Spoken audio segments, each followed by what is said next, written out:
Yes, it is. Creativity is an addiction. My wife, she told me this morning, I'm getting tired of waking up at 2 o'clock in the morning. That's not me. That's not who I am. And I kind of chuckled about that because she's now retired. And all of her creative energy that she once had in that classroom, because she was a first grade teacher, it doesn't know what to do. It doesn't know where to go. It doesn't know where to grow. Her creativity is the addiction. We all suffer from it. We just want to give it a different label. Understand it and treat it for what it is, or you're going to be laying awake at night. Unplugged, because we will always say yes to creativity. Totally uncut, because we all make mistakes. So turn it into a tool. This is Arroe Unplugged. Just sitting here looking at all the beautiful leaves inside this forest in South Charlotte, North Carolina. The different seasons that we're blessed with in this part of the country. And we had the same seasons up in Montana, and I think it's almost like I live in the same atmosphere of Montana. It's just that it doesn't get as cold as Montana. I love the seasons. The color changes. The temperature changes. You can't predict it, and if you stay long enough, the weather's going to change anyway. I dig that kind of stuff. It helps prepare my own heart for that thing called change. A lot of people don't like change, so they sit down and let life move around them. And then they complain about how, well, why didn't I get to do that? Why are you always the lucky one that does that? Because you're not saying yes to change. You've got to accept change, and you've got to build with change. And if it doesn't go right, we do it again. You know, I guess it wasn't meant to be. That's like when my computer crashes and I lose my entire musical project here. What happens? We start all over. I guess it wasn't meant to be. Have you ever had that approach in your life when things just don't go right and you just tell your heart, I guess it wasn't meant to be? Then this way it's forgiving, and it's not the pressure of I wasn't keeping up with the Joneses or I want to live the perfect life. No, it just wasn't meant to be. And I hope to God I haven't set myself up here for one of those moments, because there's nothing worse than that initial feeling when things go. Hey, it's Arroe. This is The Daily Mess, a chronological walk through an everyday world. I am a daily writer, every day, writing instrument in my hand, and I am a dipper. Dip it in the inkwell, write. Dip it in the inkwell, write. It's just who I am. Crazy, insane, one of those writers that thinks too much. Living in the presence of now gives you control of what is going on right now. If you're a moody person and you're going, why am I always angry? Well, go back to the source. Go back to the beginning. You have the power of choice. Choice is where you grow. This is The Daily Mess. Yeah, we're going through some serious changes, this world we currently live on. Some of it is very much out of control. The rest of it feels like a rolling stone, unable to collect moss.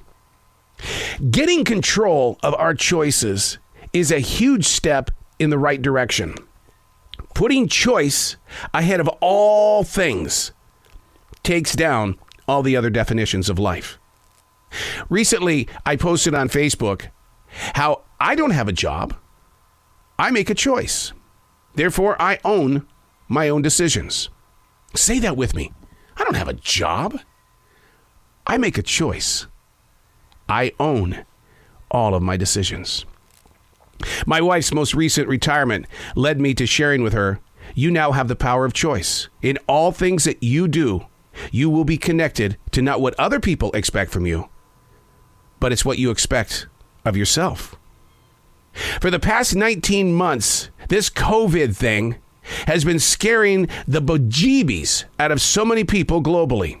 We've changed internally. It's as if we've taken one look at the circumstances and realized that we really don't know how much time we've got left. Therefore, we put into play the power of making a choice. So my thing is the choice. Can we all make the choice of winning together, building together, creating together, united equally in love, spirit, forgiveness, making a choice? When you have those moments where it's like, make a choice. You don't have to feel that way.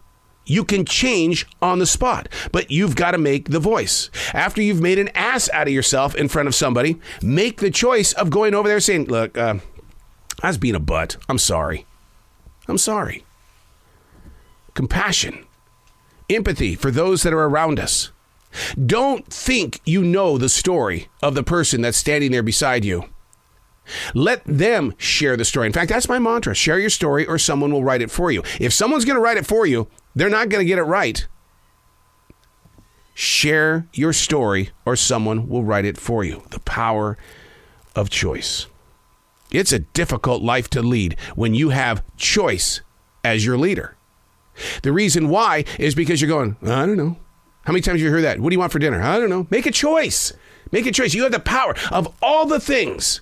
What would you like for dinner? I don't know. Okay, I'm going to make that choice for you. I didn't want that. Oh, wait.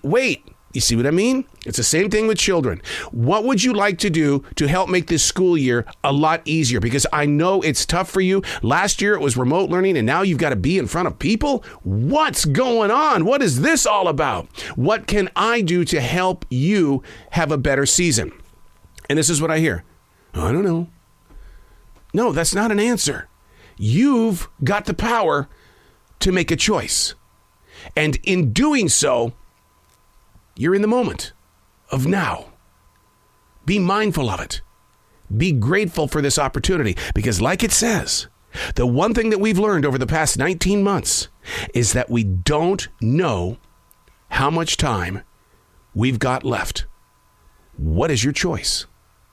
I'm Arroe, and that's the Daily Mess.